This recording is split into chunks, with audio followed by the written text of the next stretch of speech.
Hello everyone, welcome back to our channel Sunshine Fortunes Education. मेरा नाम गुंजन मल्होत्रा है। आज हम लोग जर्मनी से रिलेटेड एक बहुत अच्छी वीडियो लेके आए हैं। एक बहुत कॉमन और सिली क्वेश्चन रहता है स्टूडेंट्स के पास, तो उसके ऊपर हम लोग क्लैरिफिकेशन लेके आए हैं।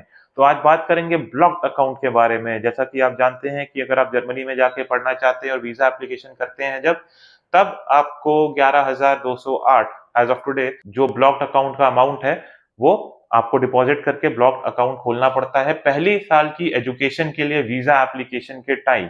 तो देखिए, बहुत से स्टूडेंट्स बोलते हैं कि अगर हमारे कोर्स की ड्यूरेशन 1 साल से ज्यादा है तो क्या हम लोगों को पढ़ाई स्टार्ट होने के बाद जब हम लोग सेकेंड ईयर में जा रहे हैं तो क्या हम लोगों को दोबारा ब्लॉक्ड अकाउंट खोलना पड़ता है।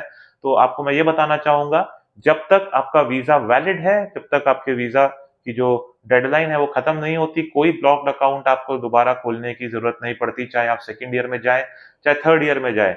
बट ये मैं आपको बताना चाहूंगा कि अगर आप अपने वीजा को एक्सटेंड करने के बारे में सोच रहे हैं, किसी रीजन से आपने कोर्स एक्सटेंड किया, कोर्स कंप्लीट टाइमली नहीं हुआ और स्टडी वीजा की एक्सटेंशन की बात आ रही है और तब तक आपका जो पिछला ब्लॉक्ड अकाउंट था वो खत्म हो चुका है, एक्सपायर हो चुका है, उस केस में अगर पार्ट टाइम जॉब आपके पास नहीं है, एनफ सेविंग्स नहीं है, फंड्स आपके हाथ में नहीं है, तो एडवाइजेबल है कि आप ब्लॉक अकाउंट जरूर खोलिए।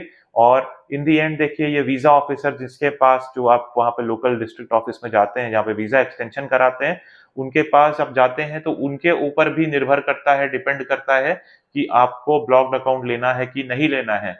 लेकिन आप प्रिपेयर्ड रहिए, जब आप वीजा एप्लीकेशन लगाते हैं मैं तो सजेस्ट करूंगा कि ब्लॉक्ड अकाउंट जरूर लगाइए जब एक्सटेंशन करा रहे हैं। इन केस अगर आपको वीजा ऑफिसर जो है वो कहता है कि ब्लॉक्ड अकाउंट की जरूरत नहीं है तो वेरी गुड। इन केस अगर आपने ब्लॉक्ड अकाउंट नहीं लगाया और वीजा ऑफिसर कह रहा है कि ब्लॉक्ड अकाउंट की स्टेटमेंट लेके आइए, तो आप अपना फंड्स पहले से प्लान करके रखिए, फंड्स को रेडी रखिए और जैसे ही उनकी तरफ से कोई रिक्वायरमेंट आए, डिमांड आए, तो आपको ब्लॉक अकाउंट का जो स्टेटमेंट है वो सबमिट कर देना चाहिए। देखिए, कुछ बातें हैं जो आपको यहाँ पे माइंड में रखनी पड़ेगी। अगर ब्लॉक्ड अकाउंट नहीं लगाना चाह रहे हैं आप, तो आपको ये ध्यान में रखना पड़ेगा कि आपके पास प्रूफ ऑफ फंड्स होना चाहिए। ये आपको दिखाना पड़ता है कि आपके पास इतने पैसे हैं कि आपकी लिविंग एक्सपेंसेस आराम से कवर हो जाएंगे आपके रिमेनिंग पीरियड ऑफ स्टडीज के लिए।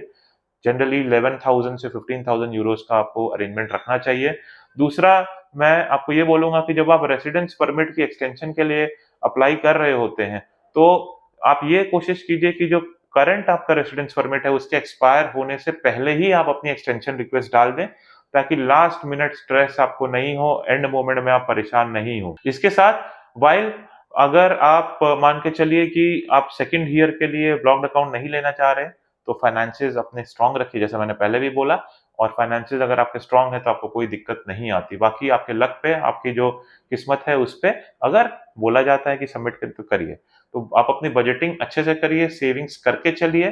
पार्ट टाइम जॉब अगर आपकी आ रही है, रेगुलर इनकम भी दिखा रहे हैं आप, तो उसकी भी जो स्टेटमेंट है एक्सटेंशन के टाइम पे जरूर लगाइए।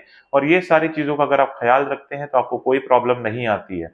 आई होप आपको ये वीडियो हमारा पसंद आया होगा। अगर आप भी ब्लॉक्ड अकाउंट खोलना चाहते हैं, डिस्क्रिप्शन में लिंक हम लोग छोड़ रहे हैं फिनटिबा का, जो कि one of the best service providers है जर्मनी में। ऑनलाइन अकाउंट खुल भी जाता है, अनब्लॉक भी हो जाता है। आप उस पर क्लिक करके अपना अकाउंट खोल सकते हैं, इंश्योरेंस ले सकते हैं, और भी काफी चीजें उसमें है, ऑफर में अवेलेबल है आपके लिए। जरूर चेक कीजिए उस लिंक को। May God bless you. I wish you a very happy learning.